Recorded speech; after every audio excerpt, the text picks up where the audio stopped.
Emergency Newsroom. My name is Rich Tehrani. Thanks for watching us today.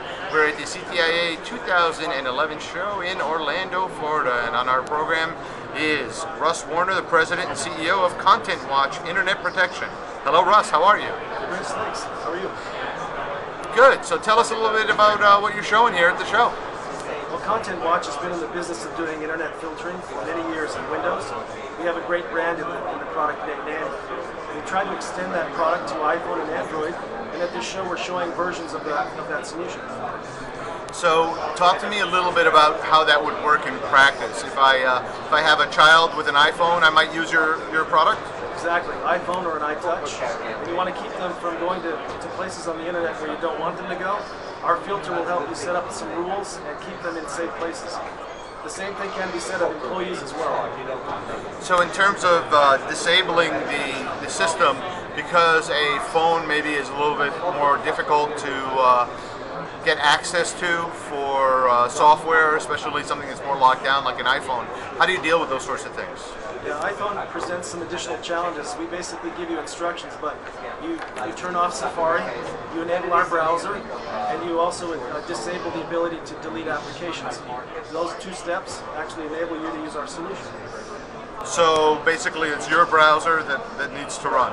Yeah, because iOS is pretty much a lockdown, sandboxed operating system. We can't do as much that we'd like to do, so we have to conform to its rules, which is that we have to create a browser replacement for Safari. Now our browser is quite good. I don't think you've noticed, but it is that's the way it is. Now in terms of Android, it's a little bit easier? With Android, we're working on a solution with the carriers to allow us to do a browser agnostic solution, with much more circumvention and prevention built in, but it requires some support from the carriers. We're talking to some major carriers in the US now, and we're working on that solution to offer it as a service through them, not as an app per se. So in theory, I would go and purchase a phone for my kids, and then I would enable some sort of setting and pay for it and have a filtered connection to my kids' internet browsing. Exactly. That's our desired model.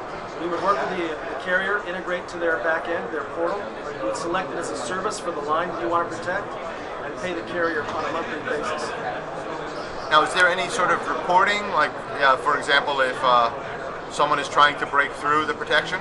Exactly. We'll give you a weekly report by default to show you which websites were visited. You can set up alerts so you know exactly when that's happening. You can allow the child or the employee to request an override in the event they feel like the web page shouldn't be blocked. But generally speaking, it would block or warn or allow. Now, there's other technology that's complementary, such as text blocking on a cell phone and also GPS tracking. Are you working with any vendors to do those sorts of things? I realize that these are different markets, but I'm just wondering if crossing over into those spaces has occurred to you. Yeah, we are working on both of those solutions now. In reality, the mobile operating systems have a different set of restrictions in terms of what you can do as a developer like us. So we have developed some technology to allow us to do firewall and antivirus and text monitoring and GPS location, backup and restore. So we're building those solutions in to offer a full suite.